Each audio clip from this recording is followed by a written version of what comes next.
नमस्कार, मैं कंचन नेगी। प्रस्तुत है दोपहर समाचार।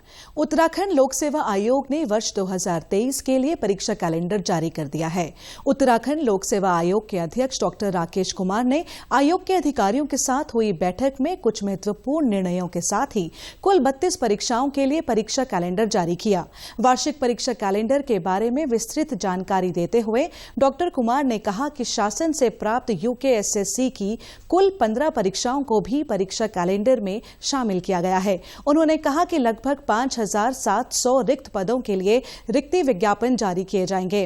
डॉक्टर कुमार ने जानकारी दी कि उत्तराखंड लोक सेवा आयोग के परीक्षा कैलेंडर में विभिन्न परीक्षा तिथियों का निर्धारण करते समय संघ लोक सेवा आयोग नई दिल्ली द्वारा जारी परीक्षा तिथियों को भी ध्यान में रखा गया है ताकि परीक्षाओं की तिथियां आपस में न मिलें। मुख्य सचिव डॉक्टर एस संधू ने मसूरी पुनर्गठन जल आपूर्ति योजना के संबंध में समीक्षा बैठक ली। मुख्य सचिव ने कहा कि गर्मियों में मसूरी क्षेत्र के लोगों को पेयजल की समस्या से जूझना पड़ता है। उन्होंने अधिकारियों को योजना पर तेजी से कार्य करते हुए निर्धारित समय सीमा से पहले पूर्ण किए जाने के निर्देश दिए। मुख्य सचिव ने अधिकारियों से योजना को मार्च 2023 तक हर स्थिति में पूरा करने के निर्देश दिए। उन्होंने कहा कि समय से कार्य पूरा करने के लिए नाइट शिफ्ट में भी काम किया जाए। कार्य समय से पूर्ण हो, इसके लिए जिलाधिकारी से बात कर रात में रोड क्लोजर की व्यवस्था की जाए ताकि कार्य समय से पूरा हो सके। उन्होंने कहा कि प्रत्येक कार्य के लिए साप्ताहिक लक्ष्य निर्धारित किए जाएं।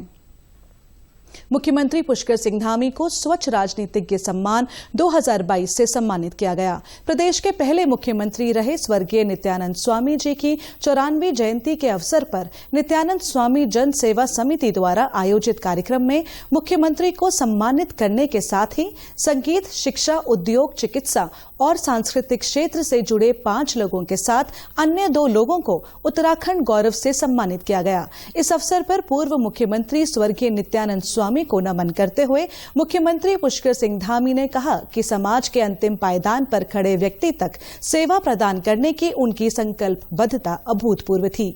एक वकील के रूप में, एक सामाजिक कार्यकर्ता के रूप में या फिर एक मुख्यमंत्री के रूप में श्री स्वामी का जीवन हम सभी के लिए एक प्रेरणापुंज के समान है। मौसम विज्ञान केंद्र ने उत्तराखंड के लिए 27 दिसंबर से 31 दिसंबर तक जारी मौसम पूर्वानुमान में 28 दिसंबर के लिए ऑरेंज अलर्ट जारी किया है। इसके मद्देनजर राज्य के मैदानी क्षेत्रों, विशेषकर उधम सिंह नगर और हरिद्वार जनपदों के कुछ भागों में घने कोहरे और शीत लहर चलने की संभावना जताई गई है।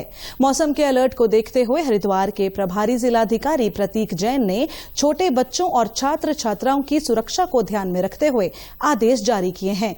आदेश के तहत 28 और 29 दिसंबर को सभी सरकारी और गैर सरकारी कक्षा 1 से 12 तक के विद्यालयों, आंगनबाड़ी और मिनी आंगनबाड़ी केंद्रों में अवकाश घोषित किया गया है। इसके साथ ही प्रभारी जिलाधिकारी ने जानकारी दी कि कड़ाके की सर्दी को देखते हुए मुख्य शिक्षा अधिकारी हरिद्वार के प्रस्ताव के तहत 30 और 31 दिसंबर को विद्यालयों का संचालन समय सुबह 10 बजे से शाम 3:30 बजे तक रहेगा। इसके साथ ही समस्त शैक्षणिक और मिनिस्ट्रियल कार्मिक समयानुसार अपने विद्यालय में बने रहेंगे।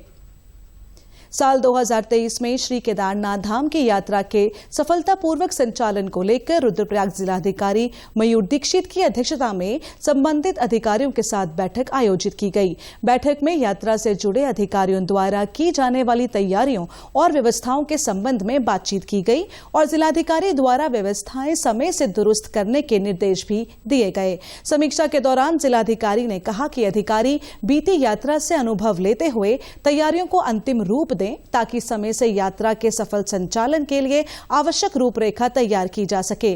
साथ ही उन्होंने केदारनाथ धाम और यात्रा मार्ग में तैनात किए जाने वाले डॉक्टरों और स्टाफ को उचित ट्रेनिंग दिए जाने के लिए मुख्य चिकित्सा अधिकारी को ट्रेनिंग मॉडल 15 फरवरी तक अनिवार्य रूप से उपलब्ध कराने के भी निर्देश दिए ताकि वे केदारनाथ धाम में अपने दायित्वों का निर्वहन सफलतापूर्वक कर सकें।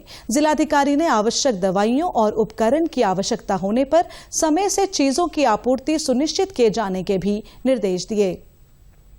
भारत बायोटेक की नाक से दी जाने वाली कोविड रोधी वैक्सीन इनकोवैक जनवरी 2023 के चौथे सप्ताह से बाजार में आ जाएगी। भारत बायोटेक ने बताया कि यह वैक्सीन निजी बाजार में 800 रुपए प्रति डोज और केंद्र और राज्य सरकारों को 325 रुपए प्रति डोज के मूल्य से मिलेगी। यह नेजल वैक्सीन 18 वर्ष से अधिक आयु वाले लोगों को बूस्टर डोज के रूप में दी जा सकेगी। इनकोवैक नाक से दी जाने वाली पहली सुई रहित कोविड रोधी वैक्सीन है, जिसे भारत बायोटेक ने अमेरिका के वॉशिंगटन विश्वविद्यालय के साथ साझेदारी में तैयार किया है।